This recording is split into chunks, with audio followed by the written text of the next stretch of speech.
I've got to first talk about a lot of quarterback updates. We got a lot of QB1s being named. For example, Texas A&M, Jimbo Fisher. We waste no time. They have announced Haynes King, as we expected, is going to get the start against Sam Houston. Now, what is not going to be announced, and nor should it be announced, is one guy is going to go wire to wire whole season. But it stands to reason this is the culmination of what was a very tight quarterback battle out there. They had Max Johnson come in there.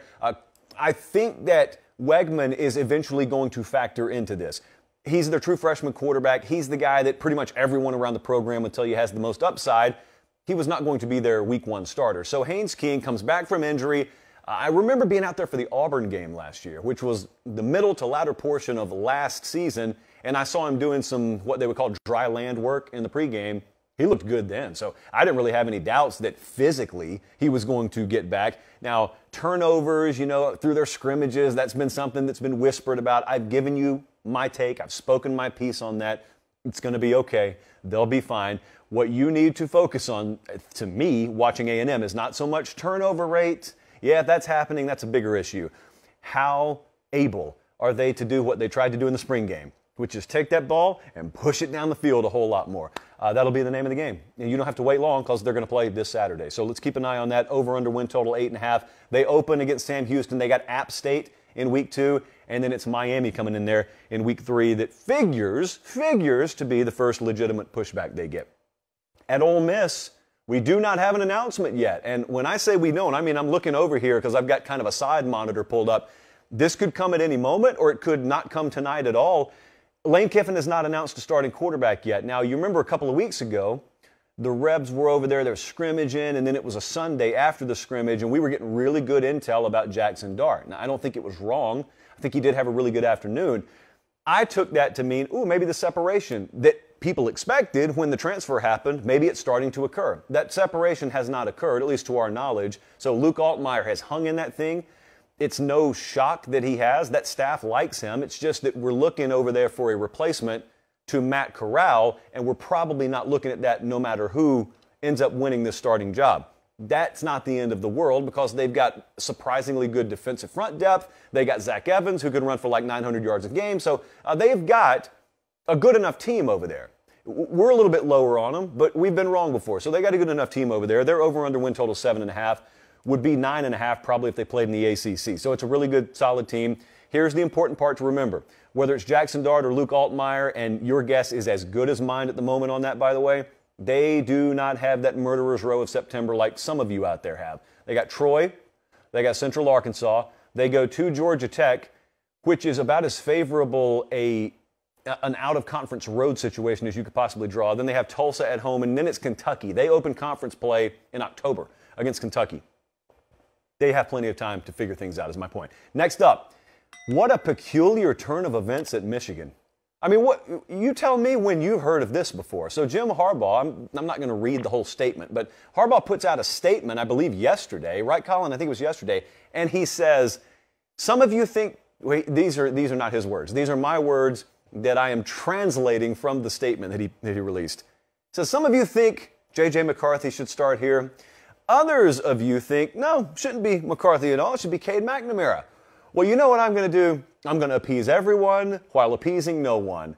And here's what's going to happen. J.J. McCarthy is going to start week 2 against Hawaii. Cade McNamara is going to start week 1 against, who do they play? Colorado State. I know it sounds like I'm making that up. I'm not. They're going to start one guy one week and another guy the next week, and he's already put this in stone. Like, we're not going to go week 1 and then just figure it out in week 2.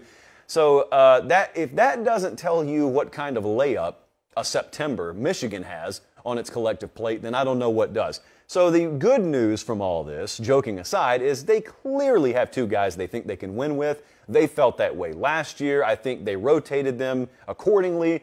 So I'm very, very high on Michigan this year. They open as the JP-ranked 4th team in the country. And I know that sounds arrogant, but we do have a chart. We do have a poll around here named the JP poll. So that's the latest out of Michigan. We did get an announcement there. We've also got finality in the Auburn quarterback battle. TJ Finley, as we pretty much started to expect over the last couple of weeks, will start for Brian Harsin in year 2 down there at Auburn. Now, TJ Finley, not new. He came from LSU. He was there last year. He started the final 3 games of the season. and was, I think, about a 56% completion percentage guy, 4 touchdowns, 1 pick. There's been a lot of talk around the Auburn camp that TJ Finley is kind of a changed guy, finally gets to be in a system multiple years in a row, and you know what the talking points always sound like there. We also know another, I'm not going to say unfortunate truth, because we only think that we know it. We think we know this is not one of the better receiver rooms in the country, and we think we know that we got a really, really solid running back here in Tate Bigsby, but outside of that, they're short on proven commodities. And normally if you've got a quarterback who, in and of himself, you don't expect to light the world on fire, what you hope is he's got a nice supporting cast. Well, you may have the worst of both worlds there. And I'm not trying to knock TJ Finley. I mean, I'll sit there and root for him as hard as anyone. But you've got a guy who still has a lot to prove from the standpoint of measuring up against the other quarterback talent in his own division. And then you've also got a team that has to overachieve relative to expectations. So this is Auburn. Even within the Auburn pantheon of history, crazier things have happened, but certainly there's a tall task in front of them. They do, though, get Mercer and San Jose State to start the season, and then that Penn State game in Week 3, and then Missouri in Week 4, and then LSU in Week 5. That's that critical 5-game stretch. We've talked about it ad nauseum. If you're new around here and you've just come back to the trough this week, this is all new to you, but our hardcore audience has heard me say this for about 4 or 5 months. LSU. Last, I just wanted to touch on here because there's really not anything new. Jaden Daniels, Garrett Nussmeier, Brian Kelly was kind of adamant last week that we're going to make an announcement. If it's not happening as we speak on the show right now, probably tomorrow or Tuesday. The smart money around the LSU camp right now is Jaden Daniels, but it feels like it's pretty close down there. I don't think that a final decision's been disseminated around the building or anything like that. For that matter, I didn't tell you, but David Johnson over on Inside the Rebels was talking about the Ole Miss battle.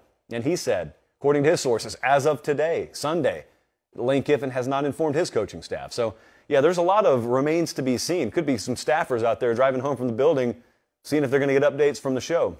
Yeah, that's the state of affairs in college football right now.